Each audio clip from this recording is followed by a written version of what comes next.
Hi, and welcome back to the channel. It's true, my name is Norf, and welcome to this final installment of our three-part series on public speaking.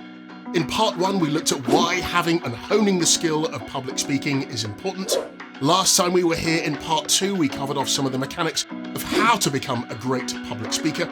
And in this final episode, we'll have a look at some great examples of public speaking and what we observe, versus some not so great examples of public speaking. We'll also look into what we can learn from each of those groups. So, as is customary on the channel, strap yourselves in and let's get started.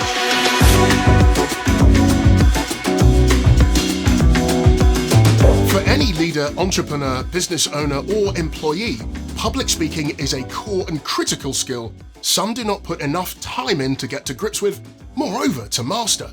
With the fabric of how we do business in today's world forever changed, skills are the currency for the work of tomorrow. And if you've spent any time on the channel, you would have heard me say that. In the previous two videos in this three-part series, we first established why the skill of public speaking is a necessity.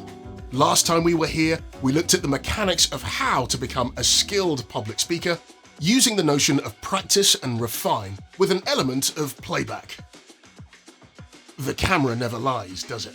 So in this video, we'll look at some examples of great public speaking versus some not so great examples of public speaking. The obvious great examples of public speaking are the legends that were Steve Jobs and Nelson Mandela, neither of which I've actually seen speak live, but both of them have left behind a legacy for us to continue to learn from, aspire to, and enjoy.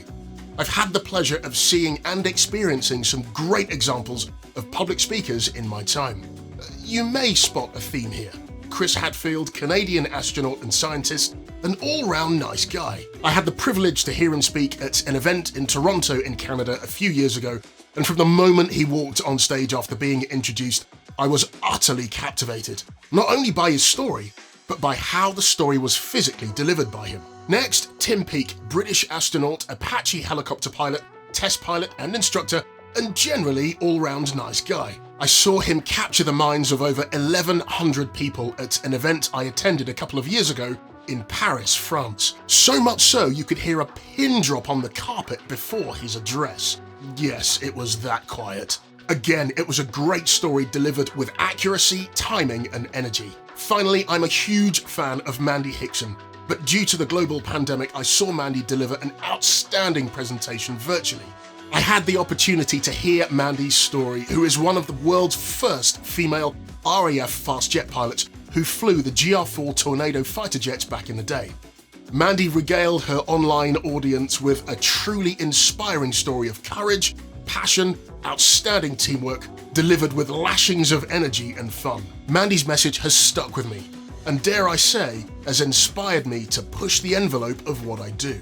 Of course, delivering in person as opposed to delivering virtually requires a slightly different skill set. Did you spot the theme there at all? All three of these outstanding people have one thing in common when it comes to public speaking. They delivered their individual stories knowing and exhibiting their knowledge of the art of public speaking. Okay, let's start with the not so great examples of public speaking. This, of course, will not be an exhaustive list of public speaking don'ts. However, I've carefully selected a handful of my favorites. Now, I know you're aware of the 7 Ps of public speaking. Poor planning prevents poor public presentation predicaments. You know I've just made that up, right?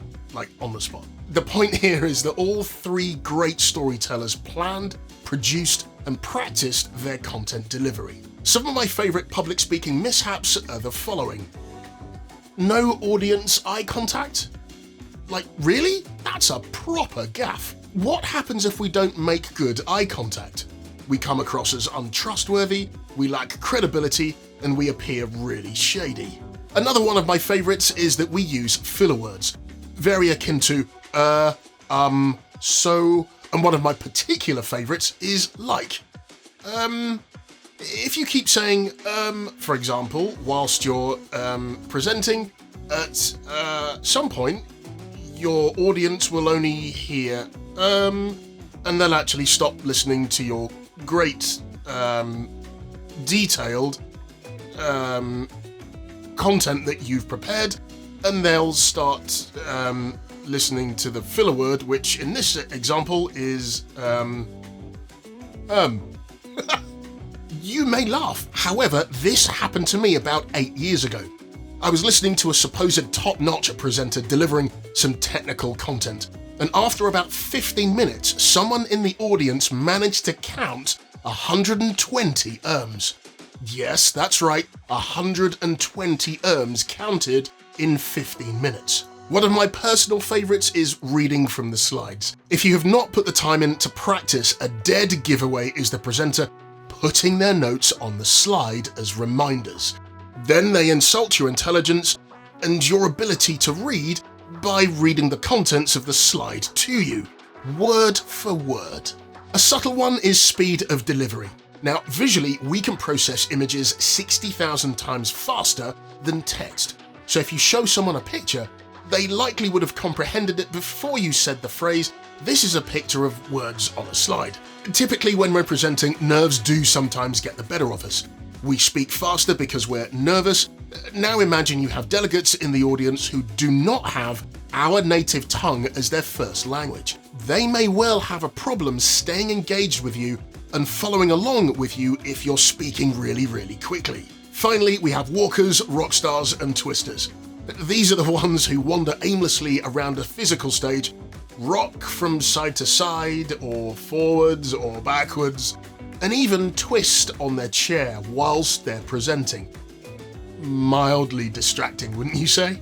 Most of the time though, this is done completely subconsciously. However, if you go back to the second video in this series, and of course I'll post a link in the description below, we all know the camera never lies. So if you're serious about upping your public speaking or presentation skills game, I highly recommend checking out that video. So let's not spend a job lot of time on the negatives of public speaking.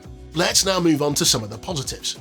Notwithstanding knowing your content, personally, whenever I have to deliver a public speech or a presentation to anyone, I'll spend anywhere between 30 and 60 minutes preparing for it. Tech checks are of course a given. Underestimate or neglect a tech check at your peril. However, outside of the obvious tech checks, I'll prepare myself both physically and mentally. Of course, I know my content, but I'll speak out my first 120 seconds. Why would I do that?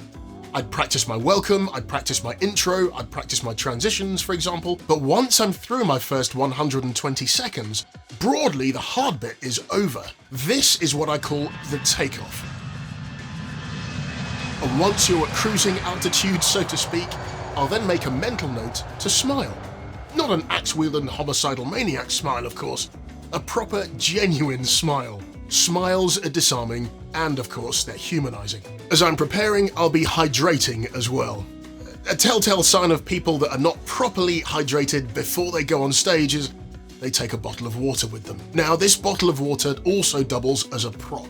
And I have noticed in my time that some people will walk across to that bottle of water, take a drink, and they'll think about where they're going next. Is that potentially a sign of not enough practice? Drop a comment and let me know what you think. I'm also a massive fan of using your entire body to tell a story. If you've ever watched Simon Sinek share some of his thoughts and ideas in his videos, he uses his hands just the right amount, which I have to say I'm a huge fan of. It shows passion, enthusiasm, and you can visually see he believes in what he's sharing. You'll also hear people who are passionate about what they're sharing will use vocal inflections. Their vocal tones move up and down as they're articulating their message. All of these things together, eye contact, physically using your body to tell a story, using vocal inflections, all bring your storytelling to life. But I'd love to hear from you. What other principles and gestures do you rely on when it comes to the art of public speaking and presenting? Drop a comment and let me know what you think. And that's it for this week. That brings us to the end of this 3-part video series on public speaking. In this video, we looked at some great examples of public speaking versus some not so great examples of public speaking. Let me know if you agree, and also let me know if you've seen any great examples and not so great examples. Drop a comment and let me know. And that's it for this week. Thank you so much for choosing to spend your time here. You may know that I'm a massive fan of the number 3, so if you would, please do 3 things for me. If you like the content, please do give me a thumbs up. Also be sure to subscribe to the channel if you're not yet subscribed, and also hit the bell notification so you don't miss out on when I upload brand new content to the channel. Again, Thank you for choosing to spend your time here, and I'll see you next time.